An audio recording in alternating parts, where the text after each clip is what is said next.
sure to hit that subscribe and like button. Don't forget to hit that notification bell. That's done. I think everybody's looking for like that success, like the Fortnite, Apex, Call of Duty success, and it's just not gonna be out there if you put the money in the wrong place. That's facts. And Fortnite, like a lot of you not. I look at gaming kind of how like content creation is, yo. You gotta get lucky. Like you can put the work in as much as you want, but like 90% of you blowing up or your game succeeding is like pure luck, and you putting in the effort to keep it popular. Like XDefiant shouldn't have failed. That's a great example, right? XDefiant should not have failed if you look at the backing. Ubisoft is a humongous company, but they only know how to make Assassin's Creed. And I'm going to keep saying that. That's the only game they know how to make is Assassin's Creed. So when they said they was making a shooter, I instantly got nervous. I said, this game going to fail. And people got mad at me for saying that.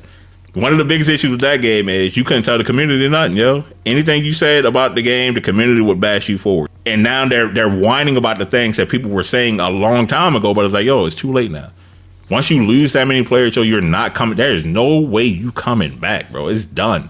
Unfortunately, it's still gonna have a community. It's still gonna have people playing it.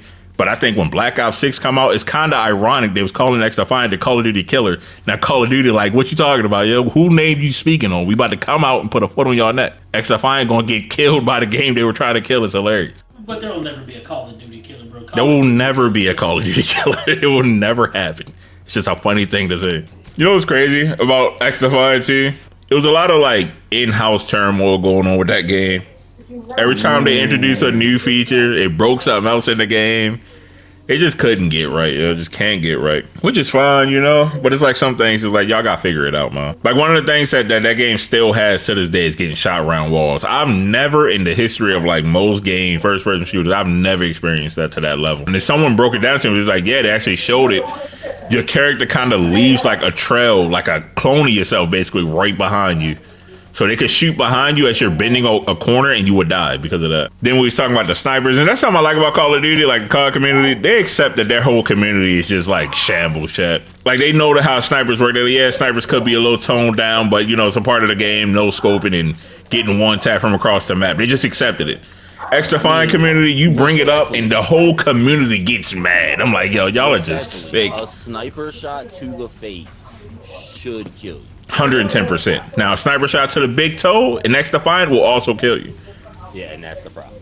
And nobody, but see, and I said that and they got mad.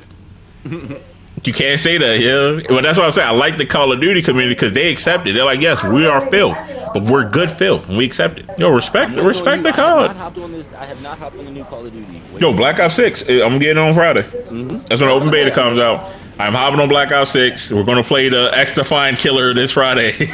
The XDefiant killer, yeah. I can't wait to sneak up behind someone and grab them and just like whisper sweet nothings to them. That's what the game does. I'm serious. Yeah, you get right behind. You can take them hostage. And I can't wait to do it. I'm gonna start diddy bopping behind them. It's gonna be crazy. Hey, yo. Hey, take that. Don't diddy anything behind me, please. Don't be on double team. I won't. You better be right next to me. Yo, stream sniping going to be hilarious in Black Ops 6. Oh man, that's the only thing I'm worried about. You might have to like mute yourself, yeah, but you get yourself banned on that game. But yeah, back to XDefiant, tiptoeing on that grave. What's her name? Another thing that people like to complain about is skill-based matchmaking. They're like, oh, it shouldn't have it. That was like the biggest highlight of the game. Like, oh, we don't have skill-based matchmaking. And after running no skill-based matchmaking, it was like, yo, we actually need it. This is terrible. And I just thought it was funny because it's like you can never like please everyone, and that was like the biggest case of that. Because like all the sweatback players, they was like, oh, we want no skill-based matchmaking so we can just body the whole lobby. But the world don't revolve around you, buddy. I hate to break it to you. To an extent, I can see the argument for both ways, right? Like no skill-based and skill-based. If the majority of the community sucks, and you're just smacking people, you're dropping 100 kills every time you hop in, you're ruining the game for someone else.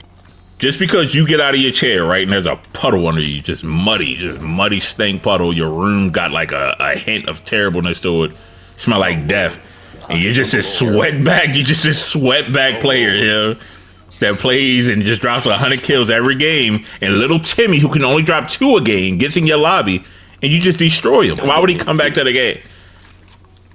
Now, I don't relate to that player, but those people wouldn't want to play the game. Like trying to balance it between casual and the sweat players is just a hard thing to do. It's not easy.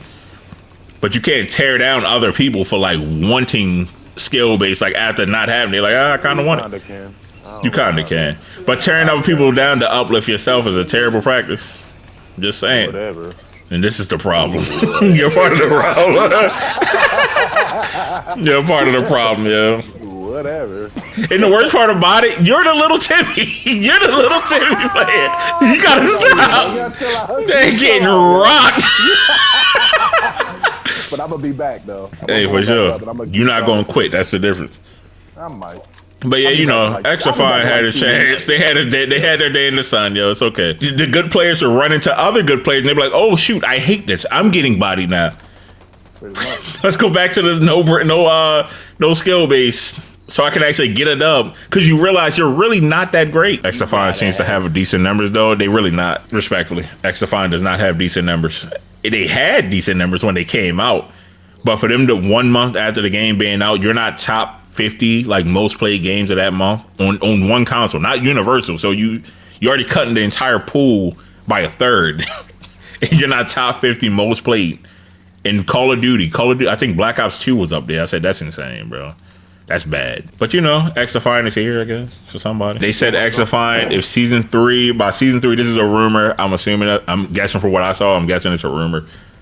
May not be, but they said by season 3, if numbers don't start like turning the tides in their favor, basically it's gonna go on life support.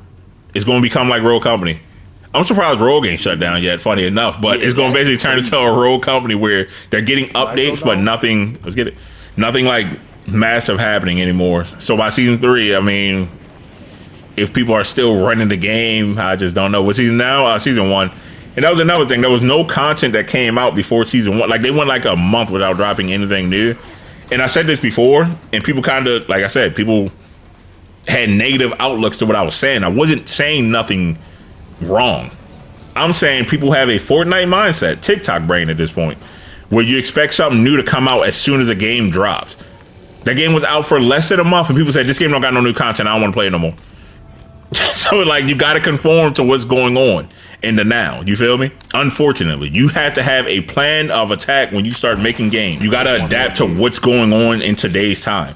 If you can't guarantee the community, like, this is our roadmap, by this time we're going to have this, by this we're going to have that. So people have short-term memory, yo. They will not care a week later. And then you could do what Overwatch did. Just overpromise, and then just say, oh, actually, we're not doing we can't deliver any of that. Yeah, we can't do any of it. Actually, so it's a lose-lose. Yeah, it's just a lose-lose sometimes. And their content that came out, it wasn't that great. It was okay. It wasn't bad necessarily. It just wasn't like game breaking, I guess. Is that the right way to put it? And I think people are so used to playing like Fortnite and, you know, Apex, things of that nature, Call of Duty, where they just getting updates every time, and those games don't miss, respectfully. Call of Duty misses sometimes, I ain't gonna lie. But Fortnite has been on top for a very long time, and it's because, like, yo, they struck gold. And then they never let up. I think that's the realest thing. Yeah, about it. when they caught that wave, they got that lucky break. Yo, they was like, yeah, we're gonna keep going. They had one bad time, two bad times. Yes, that's fact. PUBG was kind of like it was a great battle royale when it came out, but it wasn't no innovation to that game. It was kind of like it kind of was stale a little bit. It was a PC game. Yeah, it was a PC game. It was not on console. Fortnite said, we dropping on everything immediately. What's up? They said I'm about to make a name for myself here today, and that's something that XDefiant couldn't do.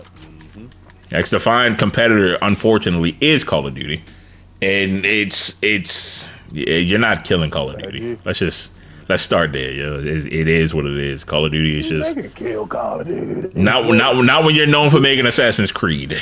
The good, that don't even make sense. Why are you trying to go out your lane? Yeah, small indie company, y'all, known as Ubisoft. Dubious work. Yeah. And you didn't even drop Assassin's Creed pack yet. That's what killed the game. So content creators are actually pushing Call of Duty, which isn't happening with XDefiant. The XDefiant numbers as far as content dropped drastically after the first 3 weeks. I say after the first month. I ain't gonna say 3 weeks, but after the first month, people stopped doing content on it, like heavy content on it. And unfortunately, people never stopped making Call of Duty. It was different. Yeah. The game was broken. You got the AK and you just won. You couldn't criticize it, or people got mad, and yeah, it was just weird. It's weird. Weird community. They didn't want to accept who they were.